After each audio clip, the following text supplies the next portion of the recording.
তাসকিন আহমেদ কি ম্যাজিকটা দেখালেন, বিপিএল এর ইতিহাসে সর্বসেরা কিন্তু রেকর্ড করলেন। আজকের ম্যাচে আমরা দেখতে পারলাম ঢাকা ক্যাপিটালসের বিপক্ষে 7 উইকেট তুলে নিলেন। এটা কিন্তু একদমই কঠিন ছিল। তারপরেও কিন্তু ঢাকা ক্যাপিটালসের রান 170 প্লাস ছিল। তবে আপনারা অনেকেই দেখেছেন যে বিপিএল বলেন, এনসিএল বলেন, যতগুলো পৃথিবীতে লিগ আছে, আমি একবারে পৃথিবীর কথাই বললাম, প্রত্যেকটা প্লেয়ার 5টা 6টা উইকেট পায়। কিন্তু সর্বশ্রেষ্ঠ রেকর্ড করলেন আমাদের বাংলাদেশের তাসকিন আহমেদ এবার বিপিএল এ। এরকম রেকর্ড কিন্তু এখনো কেউ করতে পারেনি। আমরা দেখতে পেলাম 7টা উইকেট পাওয়া মানে এটা কিন্তু একটা রেকর্ডের থেকে আর কি বলবো, ইতিহাস গড়ে ফেললো তাসকিন আহমেদ।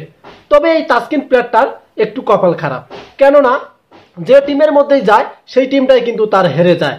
এর আগের বার আমরা দেখেছিলাম ওই ঢাকার মধ্যেই ছিল, এবার কিন্তু ঢাকা ক্যাপিটাল যুক্ত হলো, কিন্তু দুর্বার রাজশাহীতে তাসকিন আহমেদ।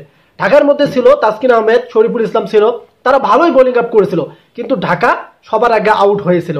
তেমনটা আমরা দেখেছি দুর্বার রাজশাহী কিন্তু তারা কি এবারও কিন্তু খেলতেছে, এবং জানি না এই ম্যাচটা কে জিতবে। তারপরে তার যে বোলিং আপটা আমি দেখলাম, অসাধারণ বোলিং আপ ছিল। সব থেকে এবারে বিপিএল যে কয়টা ম্যাচ হলো সর্বশ্রেষ্ঠ বোলিং আপ করলো এবং সর্বোচ্চ উইকেট তার। তবে যে আরো বাকি ম্যাচগুলো আছে, এই ম্যাচগুলোর ভিতরে কিন্তু আমরা দেখতে পারবো তার বোলিং আপ। বাট এই 7টা উইকেটটা এটা কিন্তু একবার ইতিহাস গড়ে ফেললো স্পোর্টে এবং ক্রিকেট জগতে। কেননা এই যে 7টা উইকেট, একটা প্লেয়ার 7টা উইকেট নেওয়া মানে এক কথায় আপনি মনে করেন 9টা উইকেটেই নেওয়া। কেননা এই যে বোলিং আপটা করেছে, অসাধারণ বোলিং আপ রেখেছে, তারপরে কিন্তু রানের গতিটা তাদের কমেনি।